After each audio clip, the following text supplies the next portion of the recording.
Hello दोस्तों, welcome to my channel world book. Video start करने से पहले मेरे चैनल को सब्सक्राइब करना ना भूलिएगा। आज हम जिस बुक के बारे में बात करने वाले हैं उस बुक का नाम है क्विट, जिसको लिखा है सुसन केन ने। दोस्तों, ज़्यादातर लोग ये सोचते हैं कि एक्सट्रोवर्ट लोग ही लाइफ में सक्सेसफुल हो पाते हैं, लेकिन लेखिका कहती हैं कि ऐसा नहीं है। इंट्रोवर्ट लोगों के पास ऐसी शक्ति होती है जिससे वे भी सक्सेस हासिल कर सकते हैं। उस शक्ति का नाम है क्विट, यानी अकेले में काम कर पाने की क्षमता। आगे हम पढ़ेंगे इस पावर का कैसे सही इस्तेमाल किया जा सकता है। पहला, पावर ऑफ इंट्रोवर्ट्स।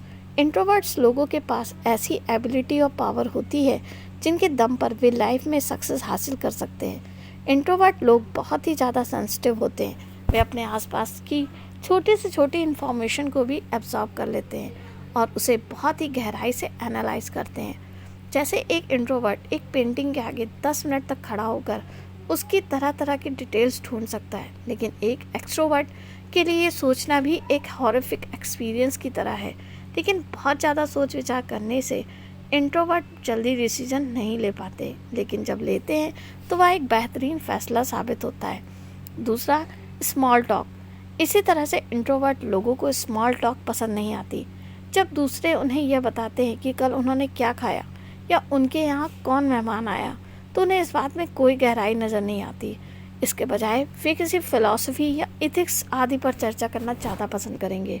सुसन कहती हैं कि जो व्यक्ति स्मॉल टॉक में रुचि लेता है वह ज़्यादातर एक्सट्रोवर्ट होता है, और जो स्मॉल टॉक को पसंद नहीं करता वह इंट्रोवर्ट होता है।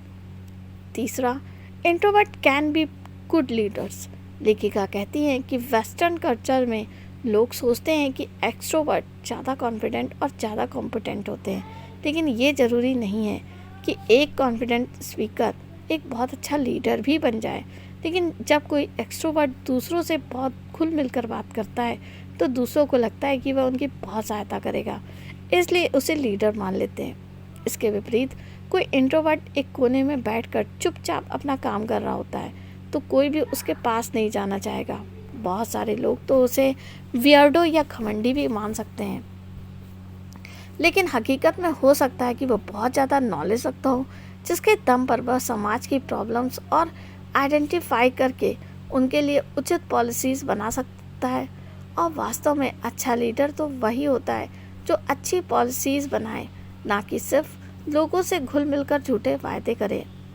चौथा, ब्रेक द स्टीरियोटाइप। लोगों ने ये स्टीरियोटाइप बना रखा है कि अगर आप एक्सट्रोवर्ट हैं तो आप ज़्यादा सफल होंगे।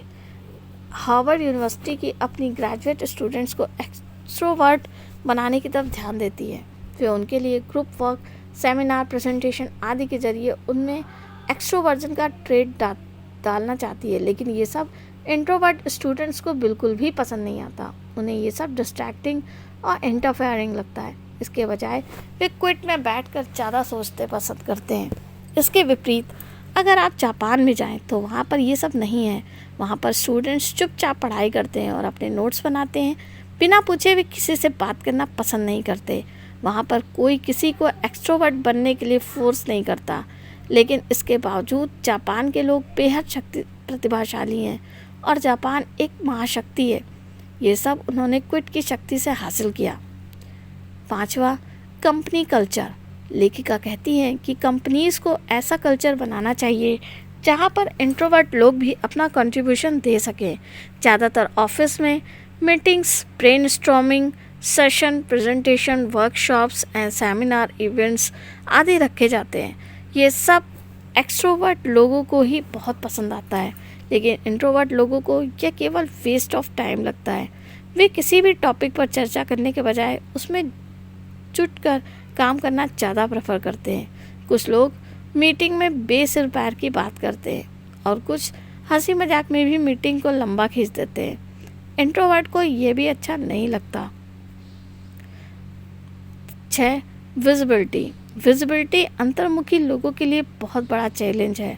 बहुत से एक्सट्रोवर्ट लोग हमेशा बॉस के पास जाके चापलूसी करते हैं, उनकी झूठी तारीफ करते हैं और ऐसे इवेंट्स के आइडियाज़ देते हैं जो होते तो बकवास है, लेकिन वह ऐसे बताते मानो बहुत इम्पोर्टेंट हो। इंट्रोवर्ट ये सब नहीं करते, वे बड़े से बड़ा काम अकेले कर देते हैं और किसी से डिस्कस भी नहीं करते। उनकी बॉस के सामने कोई विजिबिलिटी नहीं होती। इसलिए कंपनीज़ में बॉसेस को ध्यान रखना चाहिए कि विजिबिलिटी के पल पर ही लोगों की परफॉर्मेंस को कभी जज ना करें, बल्कि उचित फीडबैक आदि से ही डिसाइड करें कि कौन सच में परफॉर्मर है और कौन बड़बोला। 7वां, इंट्रोवर्ट्स आर क्रिएटिव। ऐसा नहीं है कि समाज में सारी बड़ी चीज़ें एक्सट्रोवर्ट लोगों ने हासिल की है। ऐसे भी एग्जाम्पल मौजूद हैं जहाँ पर इंट्रोवर्ट लोगों से ने दुनिया में अपना कीर्तिमान स्थापित किया है और समाज में अपना काफ़ी योगदान दे रखा है। जैसे विकिपीडिया एक बहुत बड़ी वेबसाइट है, लेकिन उसमें जितने भी आर्टिफिशियल हैं वे किसी राइटर के घर पर एकांत में बैठकर ही सीखते हैं। यानी इंट्रोवर्जन की वजह से ही वे आर्टिकल बन पाए हैं जिन्हें रोज़ाना मिलियंस लोग पढ़ते हैं। क्या वे आर्टिकल्स ऑफिस के भीड़ भाड़ वाले माहौल में देखे जा सकते हैं? कभी नहीं। इंट्रोवर्ट लोग अकेले बैठकर बहुत देर तक सोचते हैं, विचार कर सकते हैं।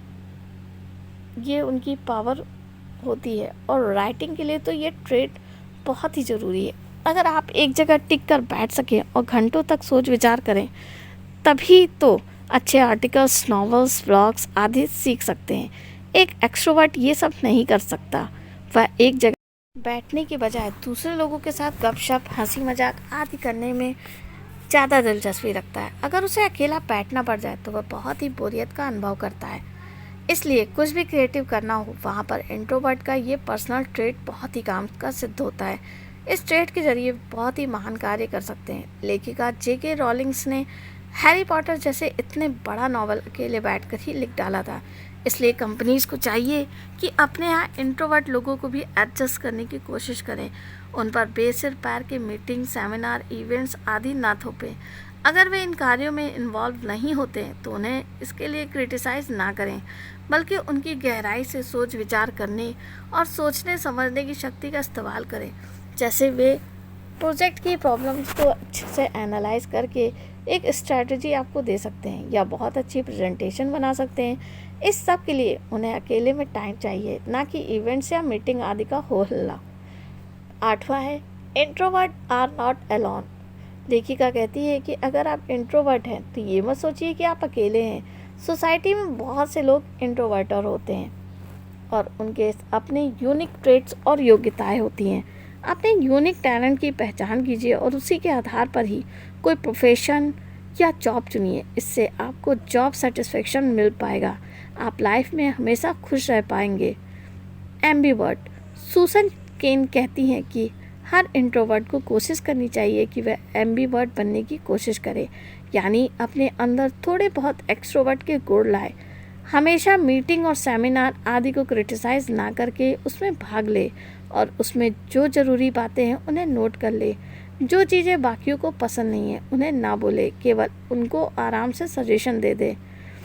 साथ ही हमेशा सीरियस ना रहें, हर चीज़ में साइकोलॉजी, फिलॉसफी ना ढूंढें। लाइफ में एंटरटेनमेंट, हंसी मजाक आदि की भी वैल्यू है। इससे स्ट्रेस और डिप्रेशन दूर होता है। इसलिए कोशिश कीजिए और इन चीज़ों में हमेशा शामिल होने की कोशिश कीजिए। 10वां, एडवाइस टू एक्सट्रोवर्ट।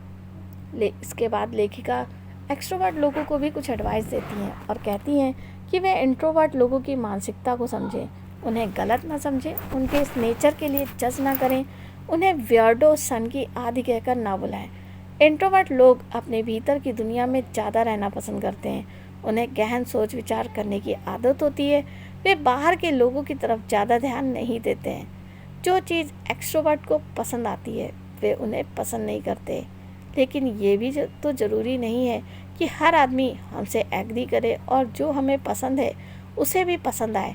जो लोग इससे सोचते हैं कि उनके लिए बहुत इम्पोर्टेंस होती है, कई बार हमारे किसी प्रोजेक्ट में हम में से अलग सोचने वाले लोग कुछ ऐसा सजेशन देते हैं जिससे सामान्य प्रोजेक्ट भी एक्स्ट्रा ऑर्डिनरी बन जाता है। इसलिए इंट्रोवर्ट्स की बात को ध्यान से सुनना चाहिए और उनके सजेशन पर गौर करना चाहिए। 11, क्विट इज़ अ पावर। अंत में लेखिका कहती है कि अगर आप एक इंट्रोवर्ट हैं तो ये आपकी कमजोरी नहीं बल्कि ताकत है। आप इस ताकत को इस्तेमाल करके क्रिएटिव एफर्ट में लगा सकते हैं, ऐसे मास्टरपीस बना सकते हैं कि दुनिया देखती रह जाए। आपको मेरा ये वीडियो कैसा लगा कमेंट करके ज़रूर बताइएगा, बढ़िया या बहुत बढ़िया। तो मिलते हैं नेक्स्ट वीडियो में। थैंक यू, धन्यवाद।